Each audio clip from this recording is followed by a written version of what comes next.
the Black Doctors Podcast, Season 6. Hello and welcome back to Black Doctors Podcast. I am Dr. Stephen Bradley, your host. I am a board-certified anesthesiologist with a clinical interest in clinical medical ethics. I'm currently completing a fellowship in critical care medicine as well. I started this show just over 2 years ago with the goal of increasing diversity within the healthcare professions. And as our slogan states, because I truly believe representation matters. Thanks for rocking with us. Thanks for following along. Last month, go back and check out those episodes. We partnered with the Tour for Diversity in Medicine, an incredible organization, and we shared the mic with them and had members of their organization come and host some incredible panel conversations, which are useful no matter where you are in your stage of your journey into healthcare. So definitely go out and go back and check those episodes out. A portion of the proceeds from this season will be going to support the work of the Tour for Diversity in Medicine. So excited to share this special guest with you. We have yet to host a urologist on the show, so we changed that today with this episode. If you want to share your voice on the show, just go to our website, www.theblackdoctorspodcast.com. You can click on the share the mic icon and you can leave a voice memo there that we can include in future episodes of the show. Let us know also, are there any guests that you want to hear from? You can leave a message there on the website and it'll go straight to my inbox. If you are interested in supporting our efforts, we're always looking for sponsors and would love to work with you further on that. Thank you so much for supporting and joining the show. I hope you get a lot of this episode. We'll hear a quick word from a sponsor and then jump into today's episode. This podcast is sponsored by Picmonic. In 2011, two medical students came up with the ingenious idea to combine medical education with unforgettable characters and ridiculously memorable stories. Featuring over 35,000 high-yield facts and graphics, Picmonic has helped over 600,000 students improve exam scores and perform better clinically. Picmonic has resources for pre-med and medical students, as well as other healthcare professions. Check out the show notes for a link to their website. Mention the podcast when you subscribe. With Picmonic, you can study less, but remember more. All right. Welcome back, everybody, to the Black Doctors Podcast. I'm Stephen, your host. I am excited to be speaking with Dr. Joseph Acquaye.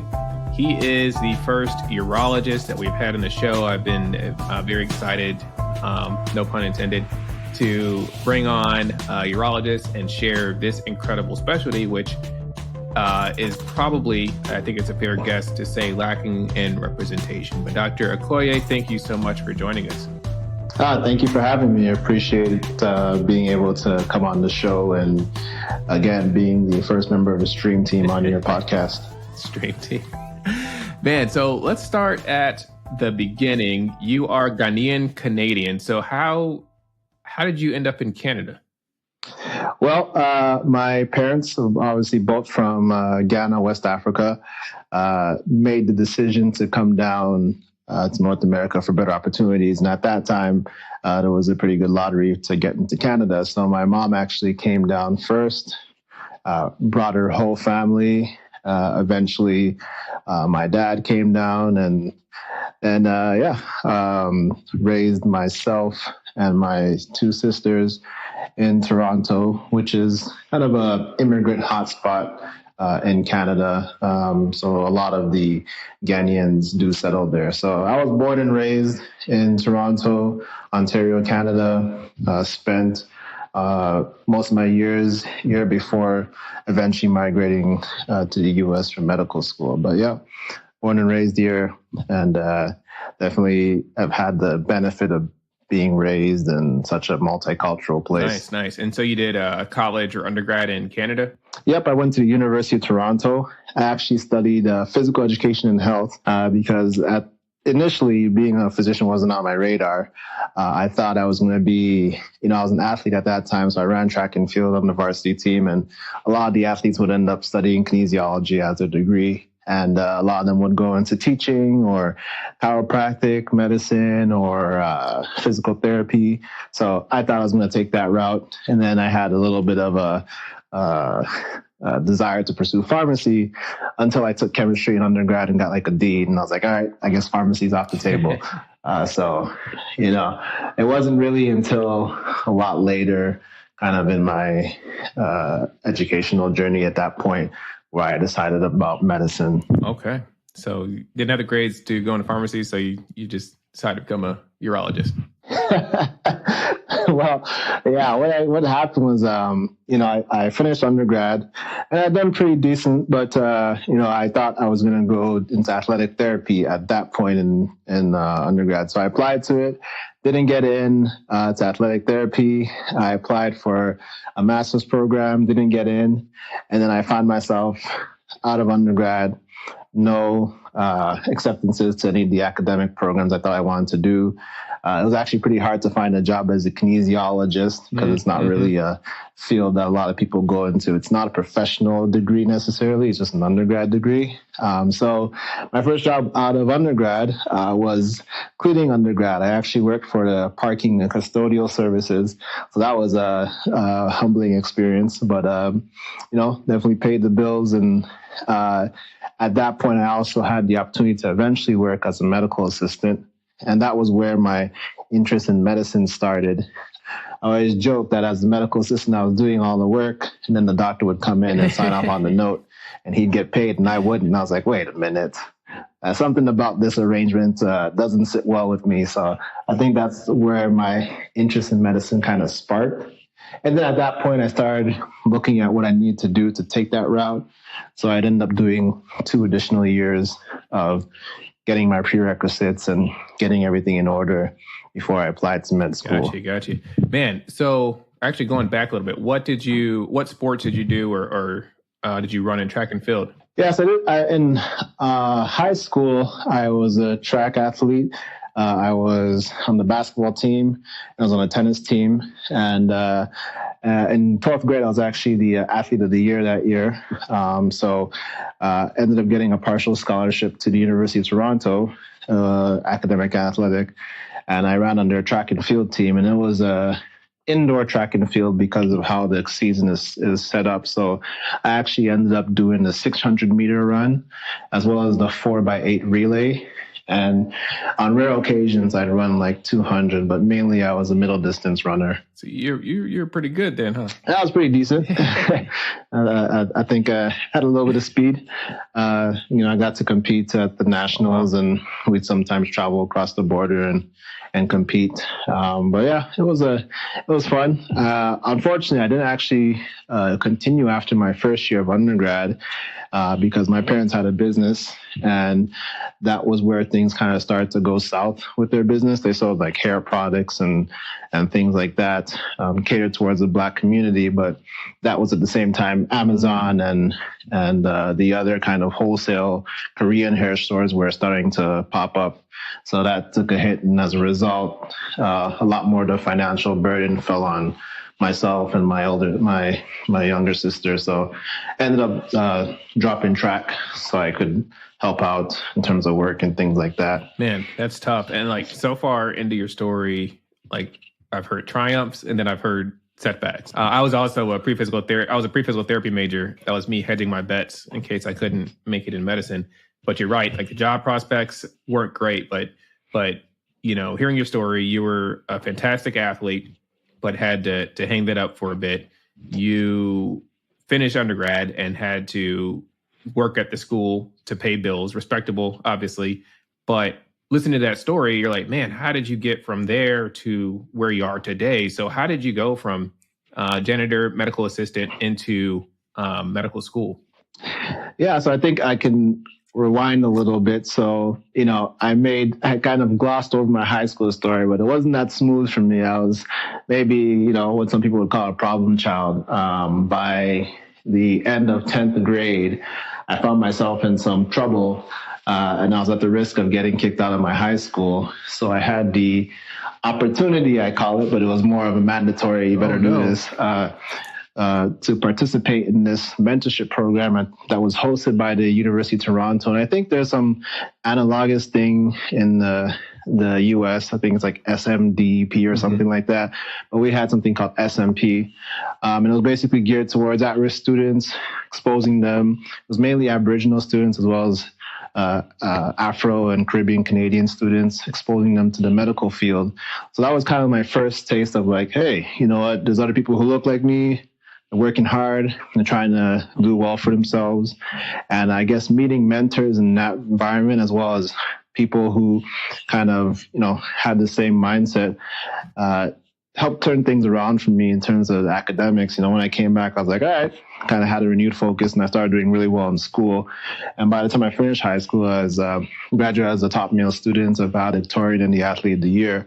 I think I was like the first person to pull off that like trifecta of accomplishments. So that kind of was my springboard into undergrad. So I was kind of really encouraged and motivated. And then I hit first year, and that was tough.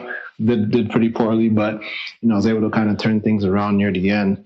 So, a lot of people, because of my participation in that mentorship program, I did have some physician friends, physician mentors, and doctors I'd met.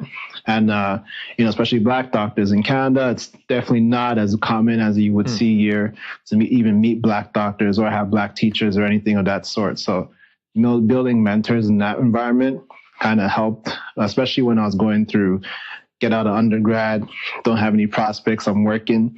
I was still in contact with my mentors, and, especially when I started working as a medical assistant and telling them that idea, I think that was a big thing for me because they continued to encourage me and continue to be like, what, hey, it's never too late. You're still young. If this is something you want to pursue, I think you pursue it. Look at your track record. Despite what has happened and where you're at right now, you still got the brains for it. And I think you can do it. So when I came back, as I was working parking services, as I was working as a medical assistant, I was taking some courses part-time. I actually ended up picking up track again and being able to participate for another year at the university I was going to at that time. And grades did pretty well, obviously, because I didn't have a full course load or anything like that. So I was able to kind of get the grades up and take the MCAT a couple times and eventually figure it out. And then I apply to Canada, and Canadian med schools are very competitive. And because of that, there's actually more Canadians who study abroad than there are in Canada. So I didn't get into anywhere in Canada, but I applied all across the US, and I got 2 interviews. One was at the University of Michigan DO School, and one was at Meharry. University of Michigan DO School is definitely outside my price range. So it was essentially one interview, which was Meharry. And fortunately, I had a mentor who had actually participated in that mentorship program I talked about many years ago. And she actually was attending Meharry at the time. She hooked me up with one of my good friends, Dr. Nettie, who is actually I communicate with now. He's still sharing, sends me patients and referrals and things like that.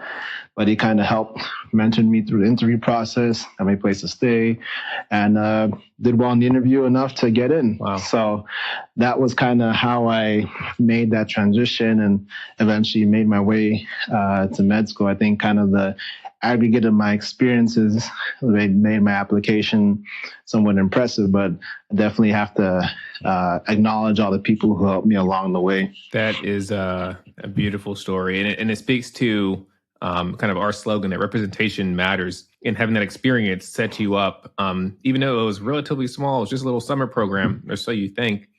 And then the impact that it has on your life and the trajectory of your career has been into Meharry. So, Dr. Acquaye, you got into Meharry for medical school. At what point did you get interested in urology?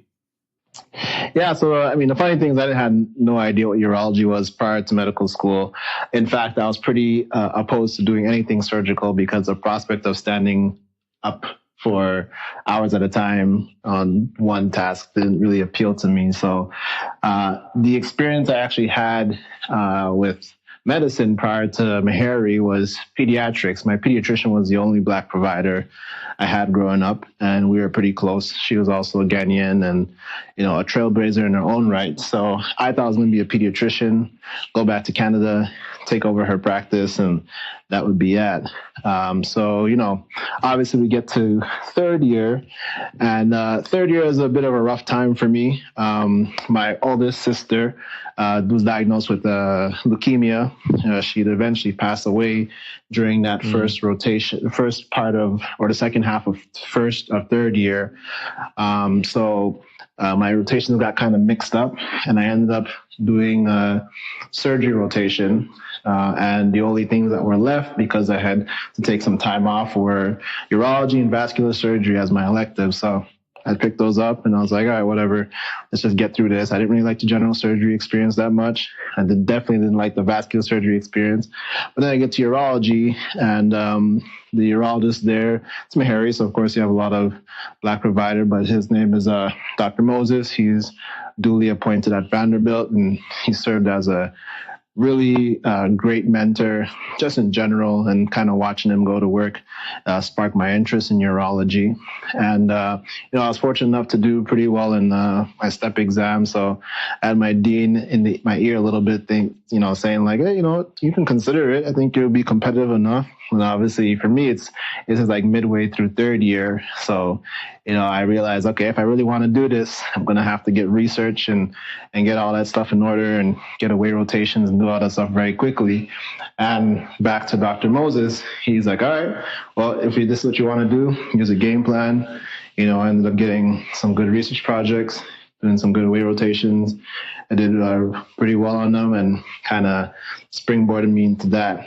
I was a bit undecided though still, and I had like a contingency plan in my head. So I actually ended up doing some emergency medicine away rotations as well.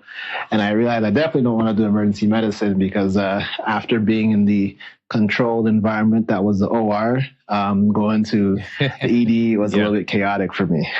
So that's kind of how I got pushed to urology. I think it's one of those specialties that to an extent self-selects. And I did like, the variety of procedures. You didn't have to do the big surgical wax if you didn't want to. You could do stone cases. You could do a lot of endoscopic stuff.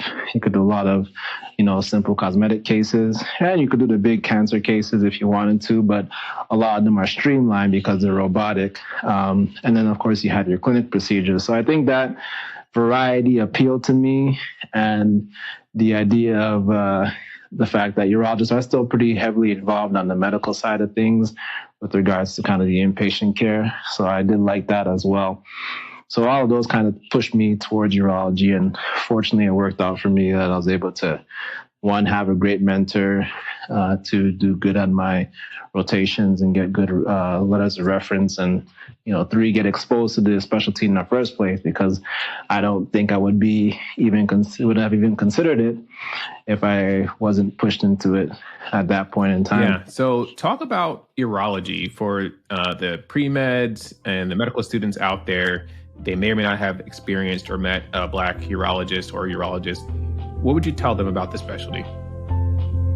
Now we're going to take a quick break to pay some bills.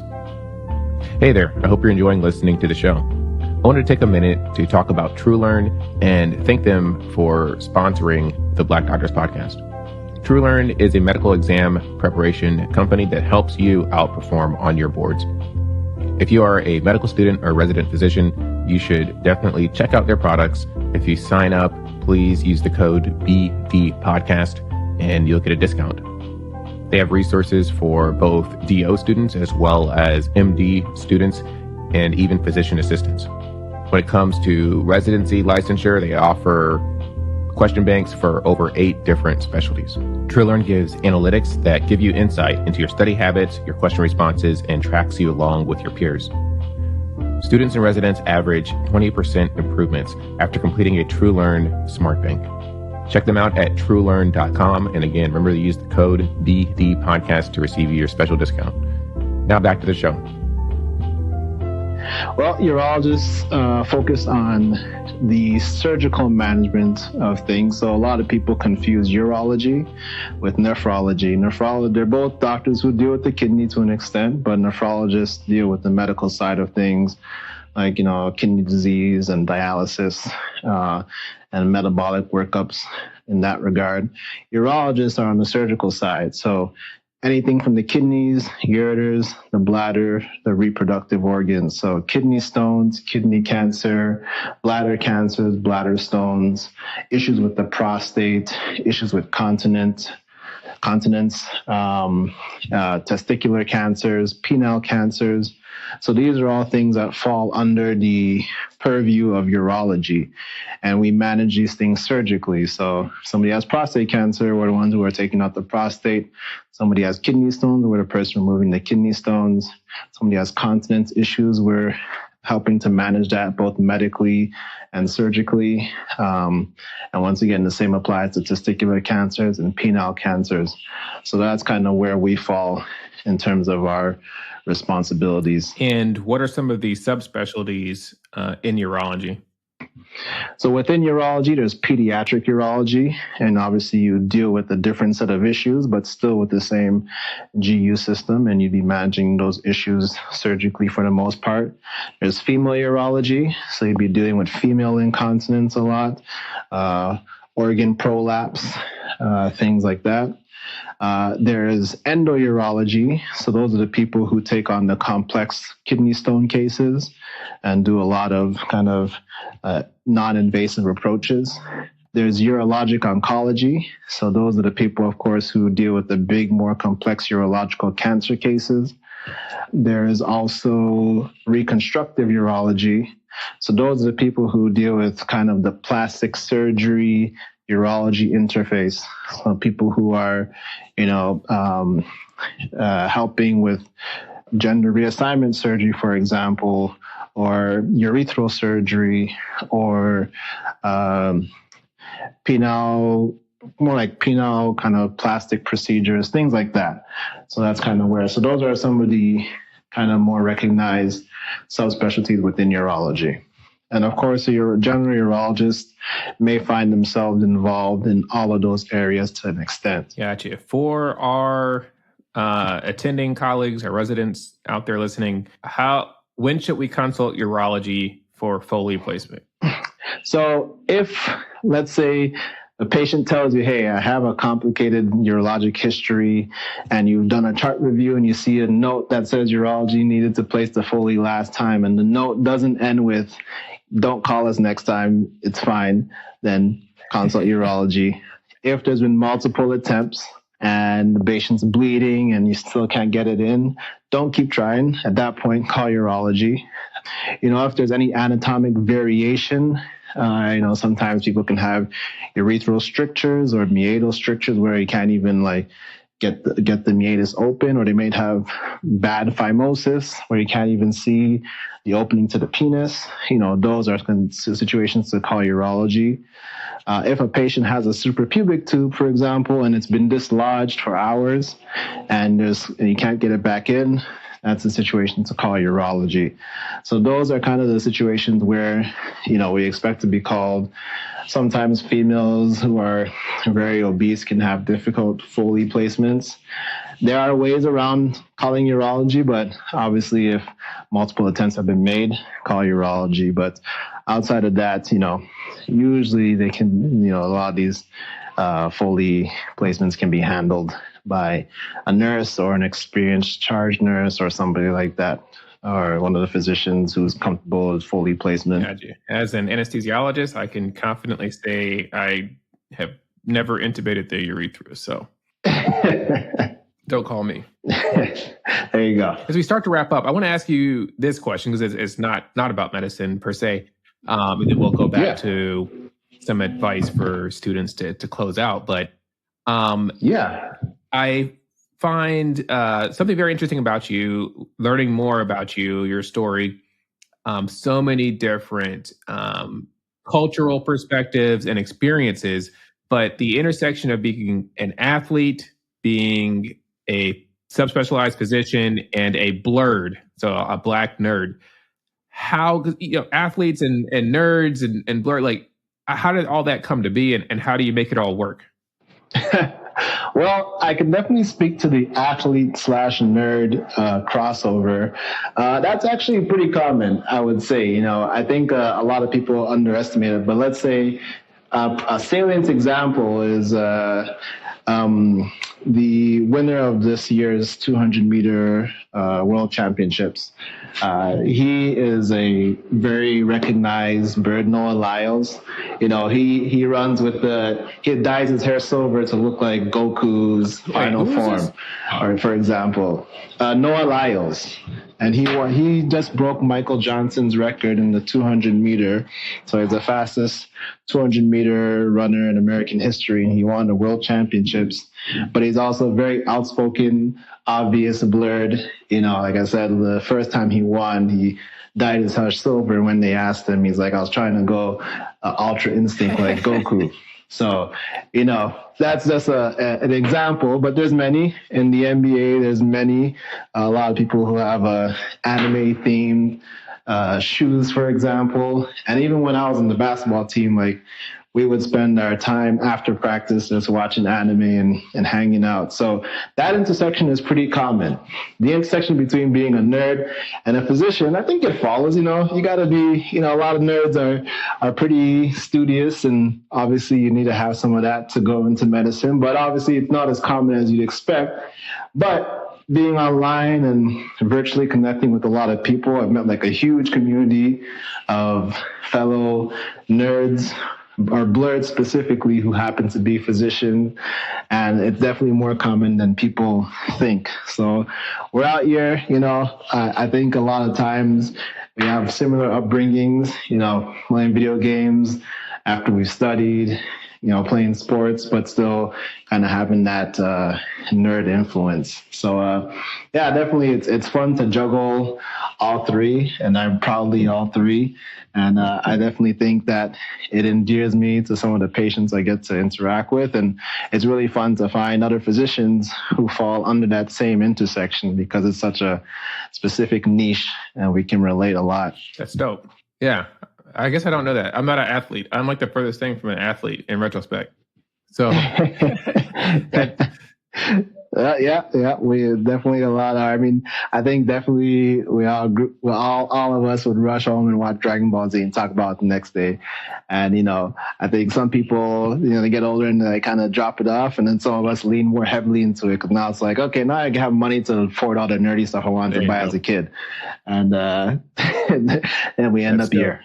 All the money and not enough time. That's dope. So the lesson in that, you can be whoever you want to be. There's a community, there's a tribe out there for you. Yeah, absolutely. As we start to wrap up, I do want to highlight you are featured. Your story is in a book that is available, New Me: Stories of Perseverance. Can you talk about that book and what you've contributed? Yeah, so that book was the brainchild of the head author. And he was actually somebody I met through the mentorship program. So I was involved in the mentorship program for many years. And I met him. His name I met him, and Danny Stone is one of the authors that I got to know as well. But the main author, so the main author is Jeff Martin. And Jeff Martin is a police officer, became a motivational speaker, works with high school students a lot, has written many books, illustrated many children's books. And he wanted to reach out to me through my connections in the summer mentorship program and said, hey, I heard your story. It's pretty impressive. I think it inspires some kids. You're very relatable in that regard. And he's like, if you're interested, I'd love to have you on board. And I was like, I'm not an author, but sure, I'd love to contribute something. He's like, yeah, it's only a chapter. And, we all contributed, had a big book launch pre-COVID. And, we had like the mayor of the city down there and a lot of big people. And we actually got the chance to hand Obama a copy of the book when he came to speak in Toronto for his leadership conference. But that's how I kind of got involved in it.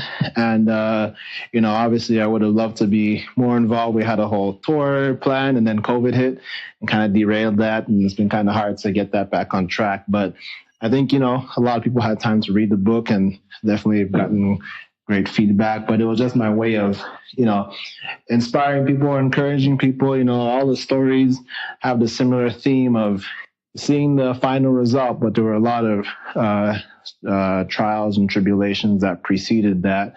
And I just wanted to have a way to kind of share that story with people and have it kind of be there, even if it's after I'm gone. That's fantastic. I love that.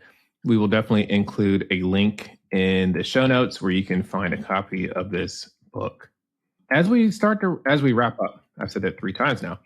As we wrap up, Joseph, what would you say, because we know urology is an incredibly tough field to get into. It's very competitive.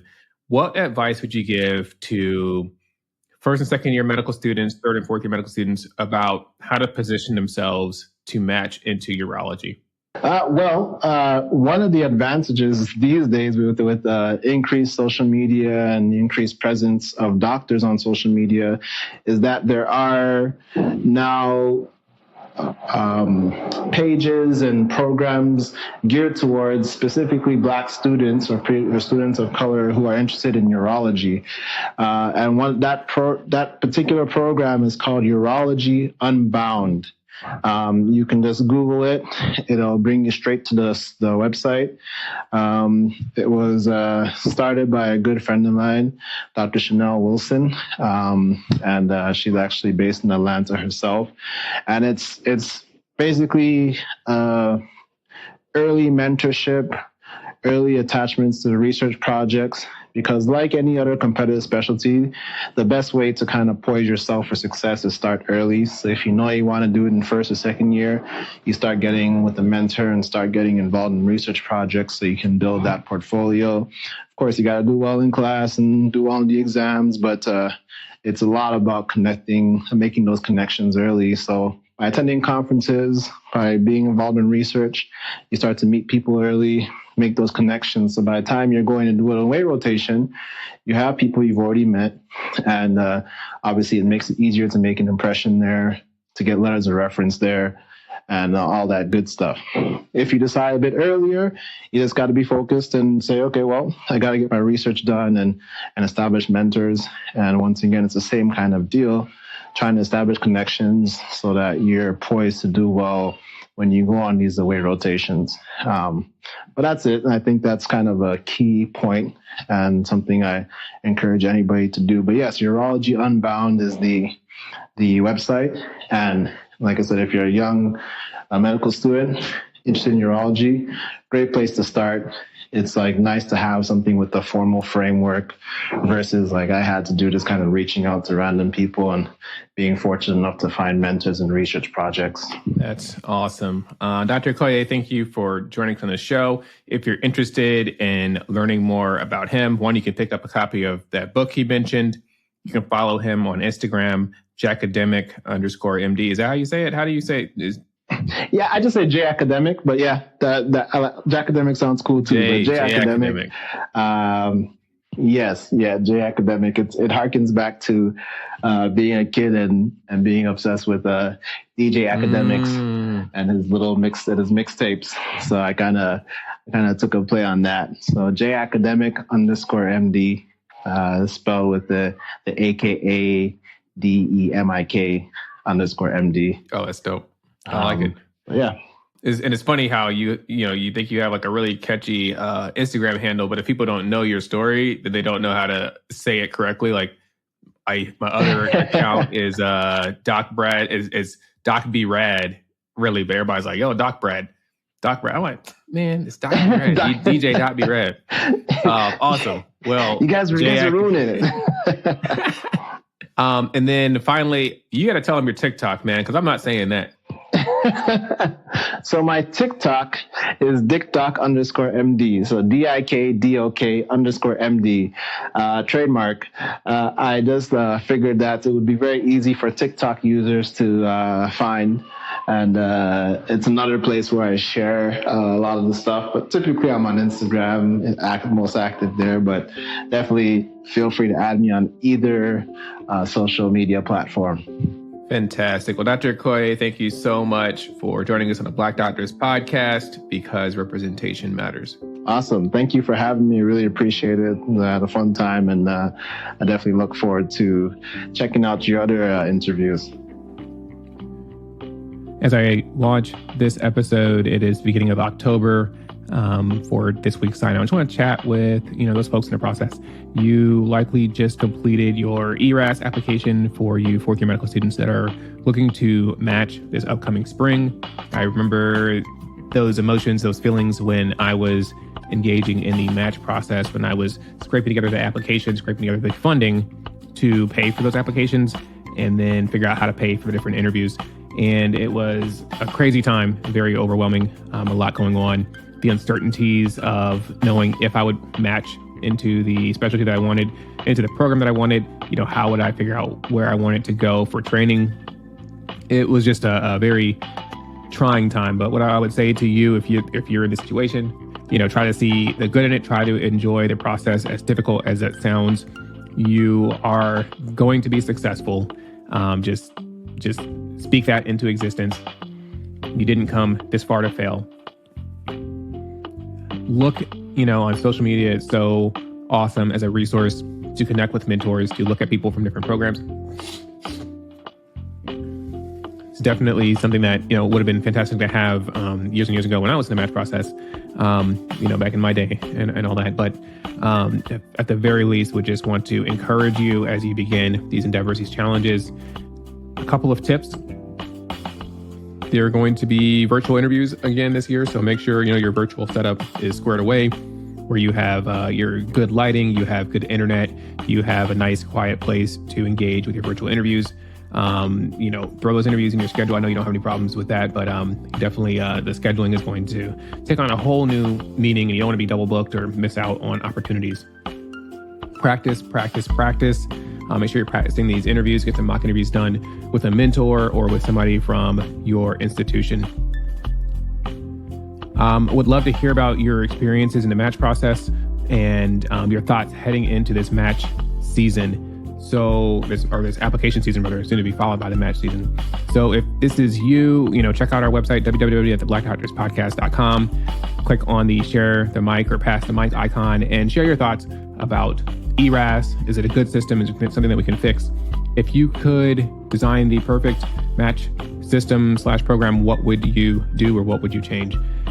Click on the link to pass the mic. You can leave an audio note. We'll keep that anonymous if you'd like, and we can share that in a future episode of the show. Thank you so much for tuning in to the Black Doctors Podcast. We'll catch you next week. I'm Dr. Stephen Bradley, your host, and we are here because representation matters.